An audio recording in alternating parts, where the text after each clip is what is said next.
Assalamualaikum warahmatullahi wabarakatuh. Selamat datang di channel Masjid Sejuta Umat. Di tempat ini, kita berbicara bukan hanya tentang ibadah, tapi juga tentang hati yang terluka, jiwa yang lelah, dan perjuangan untuk bangkit. Kamu merasa hampa, seolah dunia bergerak cepat, tapi kamu tertinggal. Seolah semua orang bisa. Kepercayaan diri banyak yang bilang itu penting, tapi tak ada yang benar-benar tahu betapa berat membangunnya. Apalagi saat kamu dipenuhi luka dan keraguan. Ada masa-masa ketika seseorang menatap cermin, tetapi tak mengenali dirinya sendiri. Bayangan yang memantul hanyalah sosok yang dipenuhi keraguan, takut melangkah, dan merasa tak layak berada di dunia yang terus berlari. Pernahkah kamu merasa seperti itu? Seperti tak cukup baik, tak cukup pintar, atau tak cukup kuat untuk menghadapi hidup yang terus menekan dari segala arah. Perasaan itu begitu nyata, menyelinap perlahan dalam kesunyian malam dan menyergap di tengah keramaian.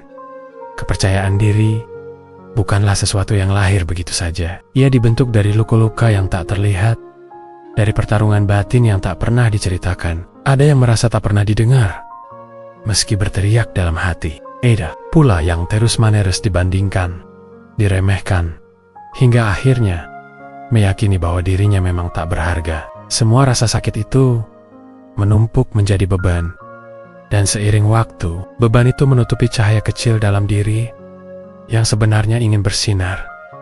Namun, di tengah keputusasaan, harapan bisa tumbuh meski kecil, meski samar. Langkah pertama untuk meningkatkan kepercayaan diri adalah menerima diri sendiri seutuhnya. Menerima bahwa kita pernah gagal, pernah takut, pernah terjatuh. Menerima bahwa kita tidak sempurna.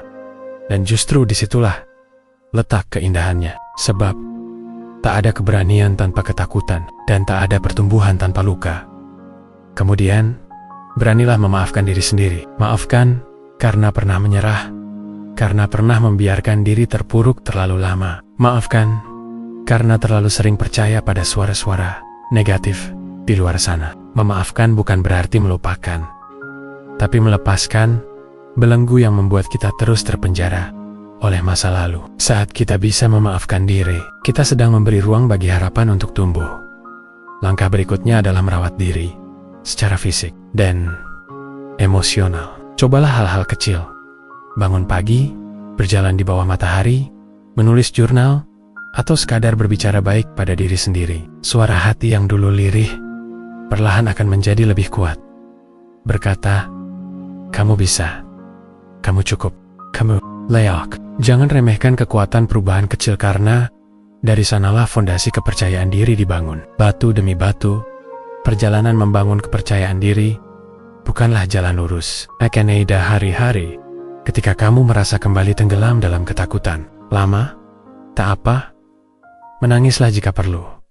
Tapi jangan berhenti. Ingatkan dirimu bahwa kamu telah berjalan sejauh ini. Dan kamu tak sendirian. Banyak orang di luar sana yang pernah merasakan hal yang sama. Dan mereka juga berjuang seperti kamu.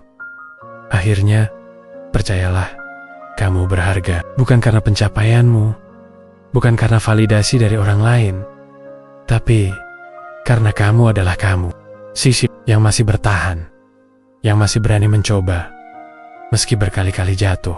Dan dari semua itu, lahirlah kepercayaan diri yang sejati, bukan karena tak pernah takut, tapi karena memilih untuk terus melangkah, walau dengan langkah yang gemetar. Salurkan wakaf Anda di sini. Bank BRI 06690100 01398307 atas nama Yayasan Wakaf Khairazadina. Salurkan wakaf pakaian bekas Anda untuk korban bencana melalui kami. Kami siap mencuci dan merapikan sebelum disalurkan.